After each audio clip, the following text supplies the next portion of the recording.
Всем привет! Мы на канале Team Spirit Chess. Меня зовут Данил Дубов, я чемпион мира по быстрым шахматам 2018 года. И сегодня я отвечу на 50 вопросов, чтобы мы могли познакомиться поближе.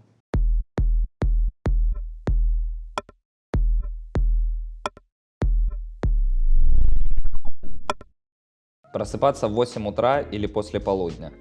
После полудня. Ложиться в 8 утра. Тусовка с друзьями или тихий вечер дома? Тусовка с друзьями. Играть за белые фигуры или за черные? Выигрывает лучше. Но вообще считается, что выгоднее белыми. Хотя у меня, кстати, исторически это немножко аномалия, но мне в важных партиях черными очень хорошо складывается. Поэтому мне всегда комфортно. Белые вроде всегда выгодно получить, а черными примета хорошая для меня. Поэтому я уже привык. Море или горы? Море. Футбол или баскетбол? Только футбол. У меня был период, правда, я смотрел, на самом деле, был где-то вот лет 5 назад, может быть, период, когда я смотрел НБА. Но я смотрел вот эти вот сезоны, когда был самый сильный Golden State. Вот несколько лет, там, пикового Карри я посмотрел. Потом как-то я выбрал тусовки с друзьями и сон, да. Какая любимая футбольная команда? Футбольная, Барса скорее. За них всегда приятно болеть, кроме вот момента, когда они всех разрывают совсем, лично для меня. То есть вот когда там при Хави я болел с огромным удовольствием. Сейчас там, совсем хорошо. Могут проиграть кому угодно все равно, но команда очень сильная. Кайф вообще. Турнир с участием Магнуса или без него? С Магнусом, конечно. Курица или рыба? Курица, скорее. Хотя рыба тоже, как выяснилось, бывает хорошая. У меня папа страшный мясоед, на самом деле. Я был воспитан в какой-то такой культуре, что рыба — это типа не еда. То есть мы до сих пор, на самом деле, я вот периодически их вытаскиваю на ужин. Мне с папой нравится, что любой там хороший стейкхаус, зачет. Если это не стейкхаус, это невероятно высокие требования, вот что это просто должно быть что-то сногсшибательное. В общем, рыба тоже бывает ничего, да, но все-таки курица, наверное. 12 часов в бизнес-классе или 4 часа в плацкарте? 12 часов в бизнес-классе, мне кажется, я проводил, кстати, один раз всего, мне страшно не понравилось. 4 часа в плацкарте, наверное, я вообще люблю поезда. Быстрые шахматы или классика? Быстрые шахматы, а вместо быстрых — близ. Без чего ты не сможешь прожить и дня? Без кофе. Любимый фильм?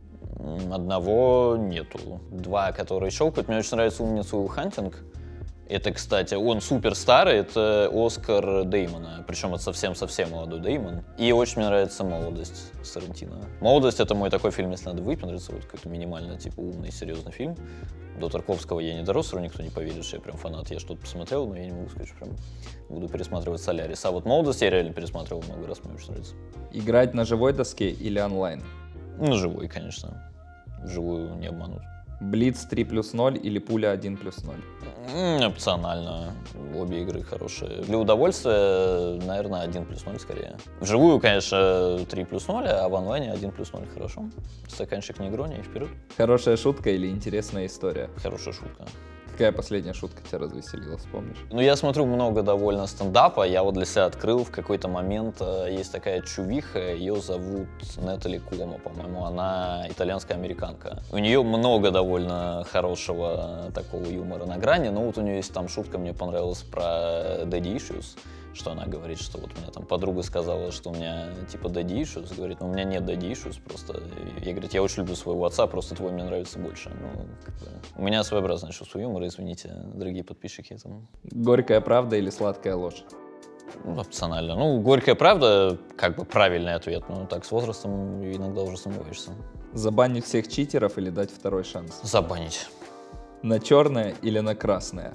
Это вообще абсолютно принципиальный для меня момент. Это забавно. Это внутренний мем моих друзей, что у меня есть два близких друга покерных профессионала, и одного из них я вообще там знаю, лет 10 уже.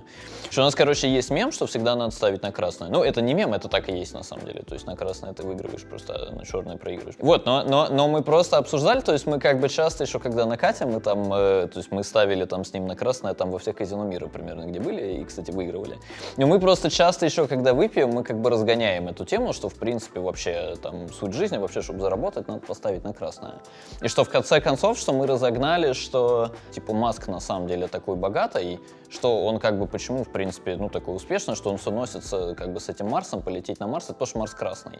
Я говорю, у меня своеобразное чувство юмора, не надо со мной дружить. У меня есть уже 3 странных друга, мы получаем огромное удовольствие от наших шуток. В общем, да, ставить надо на красное, друзья. Черви, козыри еще, если что.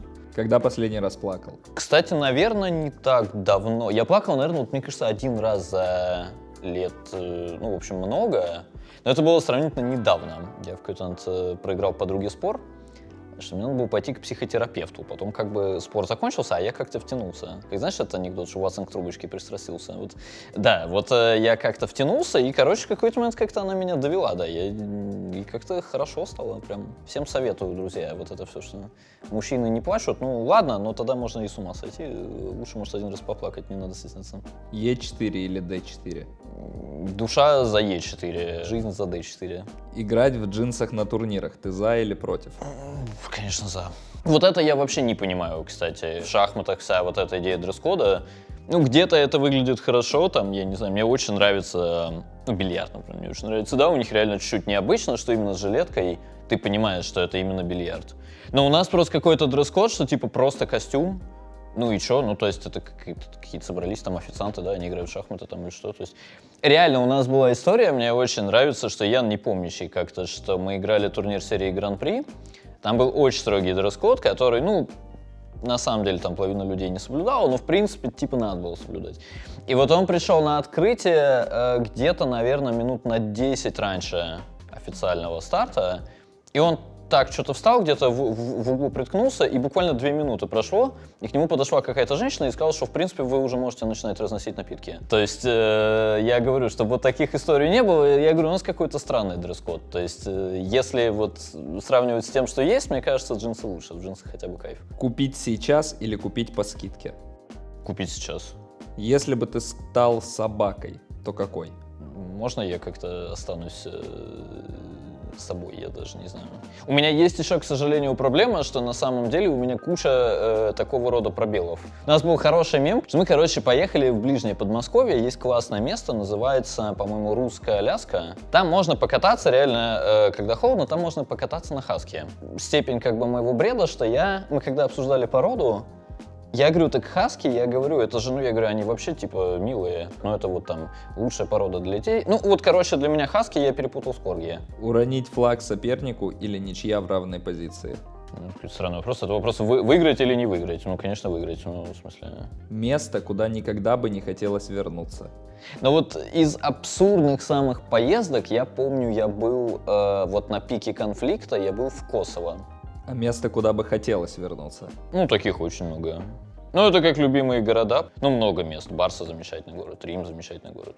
Кино в озвучке или с субтитрами? С субтитрами изначально так не было, но у меня очень были продолжительные отношения с девушкой из мира кино, и для нее это было категорически неприемлемо. Я, кстати, считаю, что она права, то есть вот она меня приучила, я теперь всех тоже заставляю. У нас это теперь проблема, потому что у нас есть с друзьями какая-то традиция там типа киносеансов, и там, к сожалению, есть люди, которые как бы не могут смотреть в оригинале, а я не могу смотреть там на харде, там в русской озвучке, там, или, я не знаю. Вот буквально недавно Мопленд мы как-то в итоге рассинхронизировались. Вот с Харди вышел вот это и сброса на Мопленд. Мы как-то рассинхронизировались, потому что ну, кто-то не может смотреть субтитрами, кто-то без них. И, в общем, да, досматривал я сам. Без большого удовольствия, кстати. Играть по теории или импровизировать? Если не накажут, то импровизировать. Что ты делаешь, когда не знаешь, что делать? Думаю, что делать, я не знаю. На что потратишь $1 миллион? Мало изменит жизнь, кстати, мне кажется. Я как раз об этом думал, что вообще ничего не произойдет. На самом деле, мы вот это тоже, вот с теми же покерными друзьями, мы обсуждали не раз. Это, кстати, интересная тема, вот там люди моего поколения в целом. Что как бы, ну как-то, я не знаю, вот у меня нет ощущения, что кому-то нужны там яхты, что-то такое. То есть у меня, мне кажется, вот с моих лет там 17-18, когда у меня появились какие-то первые деньги, вот которых там хватало, чтобы квартиру снимать в Москве, условно, более-менее нормально. В принципе, ну я какие деньги заработал, с тех пор вообще ничего не изменилось. Я хожу там по тем же заведениям, ем ту же еду, общаюсь с теми же людьми, делаю все то же самое, там, не езжу на Феррари по-прежнему, там, ем нормально по-прежнему, там, в тех же, ну, то есть, в общем, ничего бы я с ним не сделал особо. $1 миллион прямо сейчас или победа на Рияде? Можно взять $1 миллион, ладно, ничего страшного. Думаю, там с $1 миллион как-то с Риядом я решу вопрос тоже, если надо будет. Что бы ты точно попробовал, если бы не боялся провала? Не, ну я попробовал бы что-то вот экстремальное, я не знаю, какой-нибудь вот рафтинг, откуда можно не вернуться, я попробовал, может быть, или что-то в таком роде. Первое воспоминание из детства? Прям первое, я не знаю, ну вот самое яркое, наверное, вот почему-то у меня прям впечаталось, я помню это как вот, как фотографию практически, да, что вот мне было, я не знаю, года, наверное, 3, может 4, у меня был такой трехколесный велосипед, мы жили все тогда у бабушки, То есть папа вот как раз там мне доделывали ремонт, мы жили где-то полгода всей, значит, в атаке у бабушки, я на этом велосипеде разъезжал по трехкомнатной квартире, всех сводил с ума. Вот, но получал огромное удовольствие от процесса. Любимый дебют? Каталонское начало, наверное. Не, ну если как фанат Барселоны, то, конечно, это хорошо. Ну, нормально. Не, ну ты любишь, на самом деле, дебюты, в которых выигрываешь. То есть у нас есть какие-то, там, понятно, что со временем ты начинаешь это воспринимать как бы почти как... Ну, я, по крайней мере, да, это уже какая-то эмоциональная связь, почти друг. Ты такой думаешь, ну ладно, там уже там 12 лет, там, любой самый важный, ты играл там этот Каталон, кучу всего выиграл.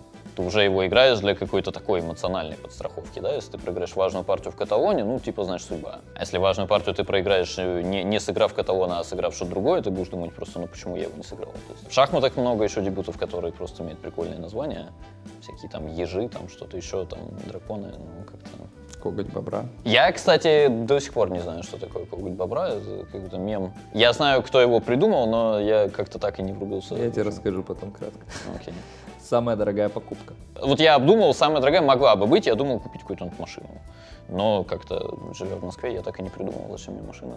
Любимый бренд одежды? Я уже должен сказать Balenciaga, это уже мой такой как бы жизненный путь к этому контракту, да, я уже как бы жду, когда же они мне напишут, ну сколько можно, что, ребята, это... сколько медалей чемпионатов мира выиграно в этих ваших свитерах, ну можно уже немножко уважения. Но они, на самом деле, если серьезно, они прикольные, то есть мне нравится их философия, мне нравятся отдельные их вещи, они классные. Нелюбимый дебют? Нелюбимый Берлин, вот такой как бы... Дебют убийца. Музыка, которую бы ты никогда не посоветовал слушать? Ну, такой, наверное, много. У меня есть близкий друг Максим Мутлаков, очень сильный шахматист российский тоже. Мы много раз там проводили сборы совместные. И у нас какая-то всегда была традиция, что как бы поочередно один день мы слушаем его музыку, один день мою. И как-то плавно из того, чтобы слушать свою музыку, это превратилось в игру «Достань соседа» в целом. И как-то Максим готовил там какие-то, я помню, ужасающие плейлисты. Я помню, был какой-то сбор, когда реально чувак мне включал Бузову. Там, ну вот Бузову я бы там... Она, предположительно, молодец, много работает и все, но прям слушать я бы не стал, наверное. Твое слово «паразит». Много их, наверное. В принципе, как бы... Но есть классный мем, мне больше всего нравится на английском у меня есть слово «паразит», что каждый раз, когда у меня мысль стопорится немножко, я говорю «I mean». И есть на самом деле куча видосов на Ютубе, где люди дико с этого угорают, мне очень нравится. То есть там какой-то видос, там условно 1,5 минуты мое интервью, я реально там раз в 5 секунд говорю I mean, то есть я за 1,5 минуты это сказал там 20 раз условно. И первый самый залайканный комментарий, что чувак пишет «But what did he mean?» Это смешно. Самая странная партия, которую ты сыграл в карьере? У меня была очень, вот если одну выбрать, у меня была крайне странная партия с таким венгерским гроссмейстером Эрдышем. Ну, это там больше профессионалы поймут, но если коротко, у него в какой-то момент было 40 минут и абсолютно выигранная позиция. И причем партия важнейшая для нас обоих, то есть мне надо было там играть на победу, я играл резко на победу, где-то перегнул. У меня стало проиграно, мы сделали 40 ходов, на 40-м ходу добавляется время дополнительное, ему добавили полчаса, и там позиция, ну там на старте он просто дает мат в 3 хода. То есть, в принципе, я хотел сдаться сразу. Он как-то задумывался, я думаю, ну ладно, я подожду ход. Но он сделал какой-то ход, который у меня абсолютно безнадежно по-прежнему. Но хорошо, ты не вынудил меня сдаться прямо сейчас. Ну вот следующий ход ты сделаешь хороший, я сдамся. И как-то в итоге, ну вот по степени абсурда, это был, наверное, вот если одну выбрать партию за жизнь, где мне вот больше всего повезло, вот самое невероятное, нереальное событие, которое вот в моих партиях было, вот на уровне коэффициента, да, вот как, я не знаю, что сыграл коэффициент, это вот коэффициент даже не 1000, я думаю, что я выигрываю эту позицию, то есть это что-то абсолютно нереальное. И там причем так еще совпало, что тоже, что подошел мой друг, мы с ним обсуждали, он тоже играл этот турнир, и он подошел в момент, когда у меня абсолютно безнадежно. И вот мы с ним обсуждали, что мы оба как-то почувствовали, то есть у меня абсолютно проиграно, но что человек как-то явно вот, ну что что-то происходит, что как-то потрясывает. То есть человек, который настроен выиграть 2 хода, его как-то так не трясет. И мой друг, он как-то тоже интуитивно почувствовал, вот у спортсменов есть иногда вот это чувство момента, что ли, что вот есть какая-то вот обстановка, если он сейчас вот куда-то уйдет, она разрушится, и он выиграет. И мой друг так реально встал и простоял 40 минут, просто вот не сдвигаясь. То есть вот идет партия, встал человек, просто так навис, вот он себя почувствовал частью вот этого странного происходящего действия. И, короче, я в итоге выиграл, ну там, я не знаю, там 15 ходов подряд человек из топ-100 мог завершить партию в 1 ход. То есть он делает 1 ход, я сдаюсь. следующий ход опять там вот один ты правильный ход делаешь, я сдаюсь, причем это не самое сложное. Все было, и главное, это было очень драматично, ну ладно, что просто повезло, но это там была партия за выход на Кубок мира. То есть это реально была вот...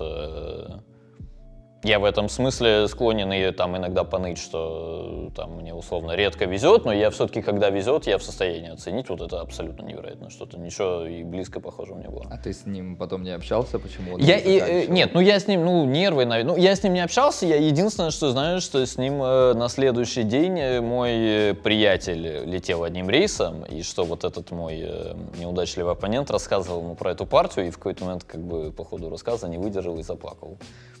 Ну, ничего смешного, грустная игра, друзья, на самом деле. Не играйте в шахматы. Если вы хотите плакать, плачьте по другому поводу.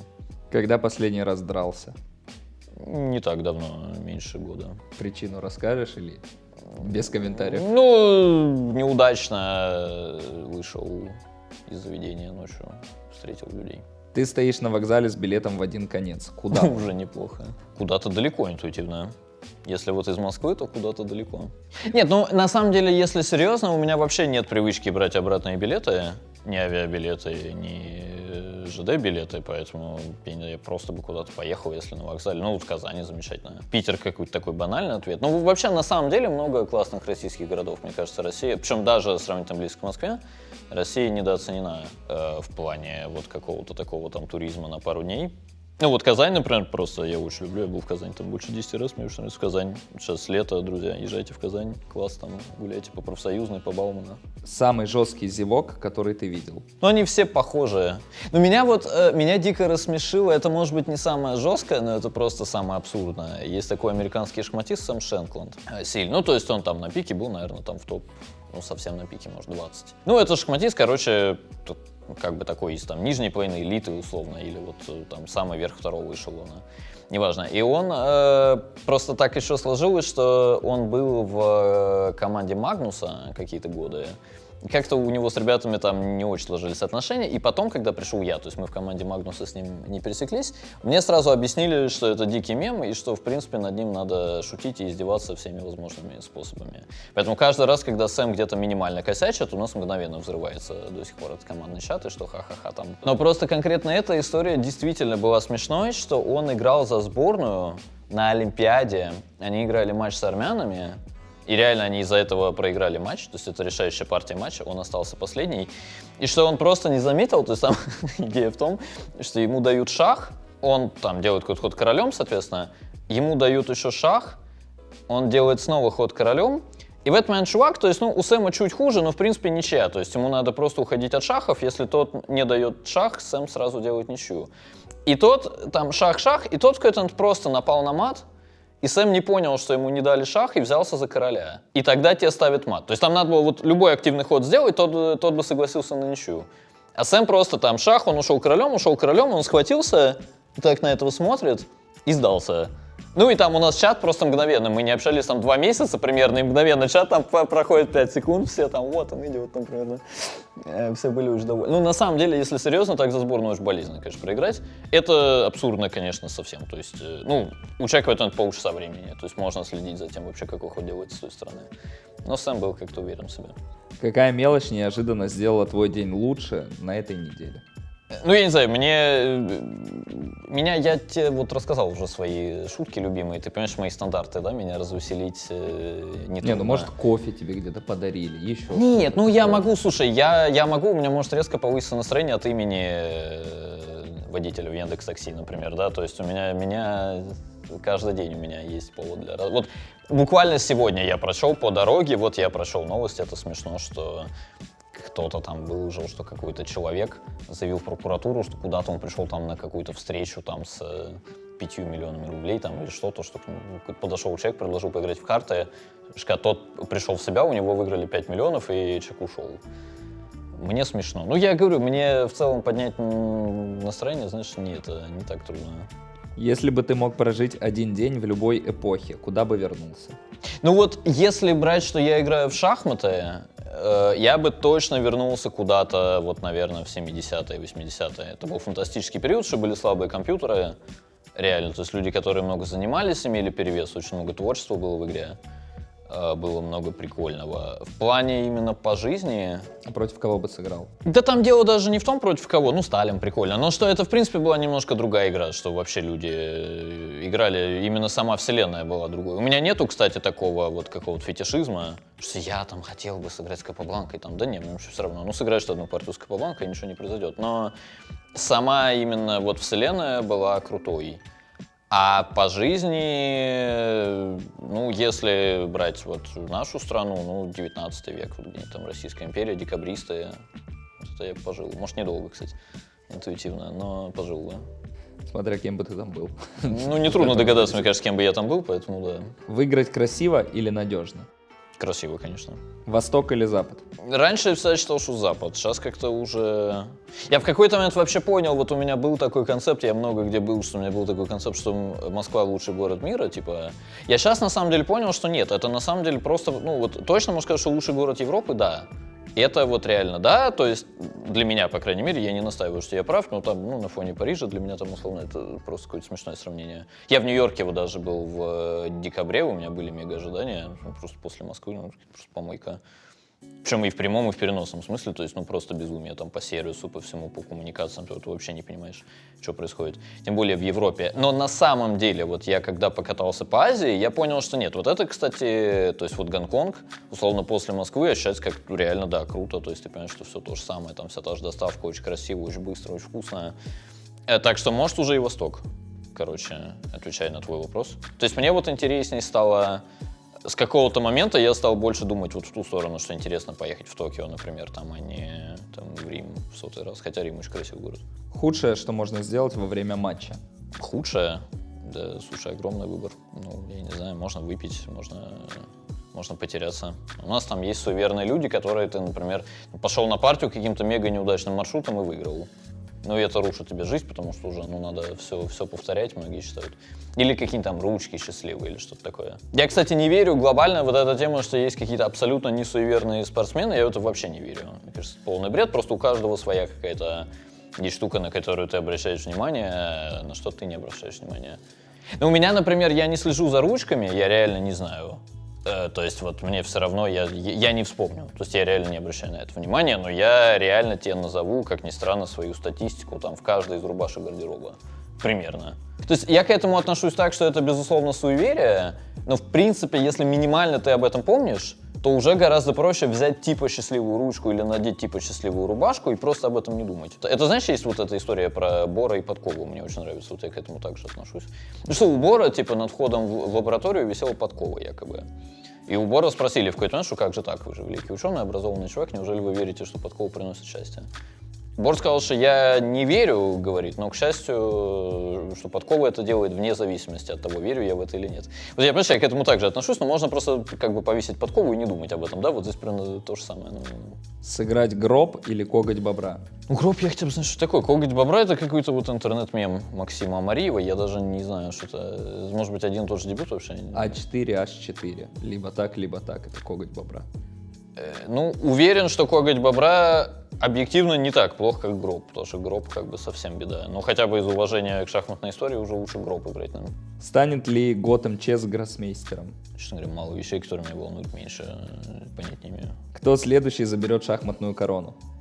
Ну, это в этом вопросе как бы заложено, да, что вообще эта корона еще будет, что этот матч еще будет, что уже для меня не очевидно. Ну, я, скажем так, думаю, что у Гукиша хорошие шансы следующий матч выиграть. Вот я бы так оценил. То есть вот этот концепт, что Гукиш как бы обыграл полумертвого Динго, и следующий матч любому достойному претенденту он проиграет, вот я думаю ровно наоборот. Мне кажется, он реально сейчас после Магнуса второй шахматист мира будет только прибавлять. И, мне кажется, вполне заслуженный чемпион мира. Если бы твоя жизнь была книгой, то как бы называлась текущая глава? Ну, я не знаю, это какой-то такой период это размышлений и ничего не делания какой-то такой. Как бы называлось, не знаю. Ну, что-то из Обломова можно взять. Ну, Обломов как-то совсем депрессивно, но... Ранний. Хочешь из Обломова возьмем, да-да. Друзья, на этом все. Мы закончили наши 50 вопросов. Надеюсь, вам было интересно, и мы смогли познакомиться поближе. Болейте за Team Spirit, ставьте лайки, смотрите наш канал, и до встречи новых.